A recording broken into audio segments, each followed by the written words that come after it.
Roger, 6h-9h sur Europe 1. Le débrief de la matinale, les temps forts de ce que vous avez entendu ce matin sur Europe 1. Un cadavre a été découvert lundi soir dans un appartement du centre de Toulouse.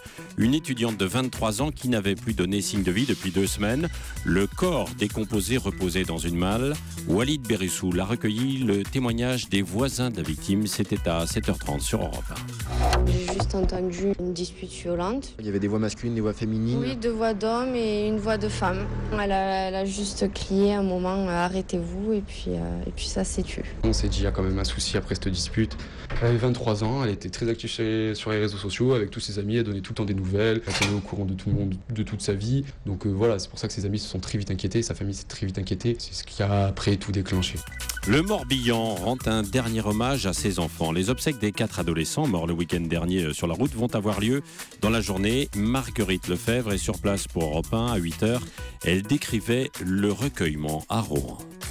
Les obsèques de ces 4 jeunes devraient rassembler beaucoup de monde tant l'émotion est grande dans la région, mais les familles qui ne se sont toujours pas exprimées publiquement souhaitent préserver leur intimité. Aujourd'hui, le préfet du Morbihan a lancé un appel pour que leur deuil et leur douleur soient respectés. Et puis beaucoup ici se posent des questions sur ce qui a poussé ces jeunes à monter dans une fourgonnette en pleine nuit sans permis de conduire. Les prochains éléments de l'enquête seront donnés par le procureur demain midi. Marguerite Lefebvre tout à l'heure à 8h sur Europe 1. Pour beaucoup de parents, c'est un casse-tête. Comment dénicher toutes les fournitures scolaires sans se ruiner? Thierry Vidor, directeur général de l'association Famille de France, a une suggestion plutôt radicale. C'était Europe 1 vous répond à 6h45.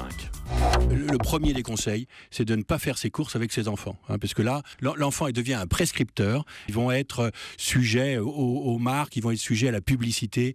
Et dans ce cas-là, vous avez des coûts qui sont multipliés souvent par 10. Donc vous imaginez qu'une liste pour un enfant de 6e, on l'avait évalué l'année dernière à peu près à 189 €. Imaginez que vous le multipliez par 10, vous pouvez aller à 1000 € si jamais vous vous faites avoir et que vous achetez tous les produits griffés. À 7h15, dans le kiosque d'Europe 1, Emmanuel Dutheil nous expliquait que c'est le réseau social Twitter ne va pas très bien. Pour bien comprendre, rien de tel que quelques exemples bien choisis.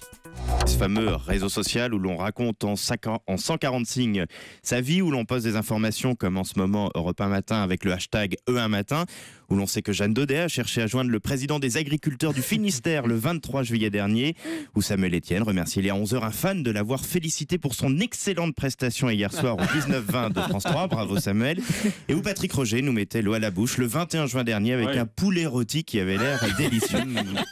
Bah oui, évidemment, un poulet rôti délicieux. Nous en parlions absolument avec JP Géné, chaque dimanche.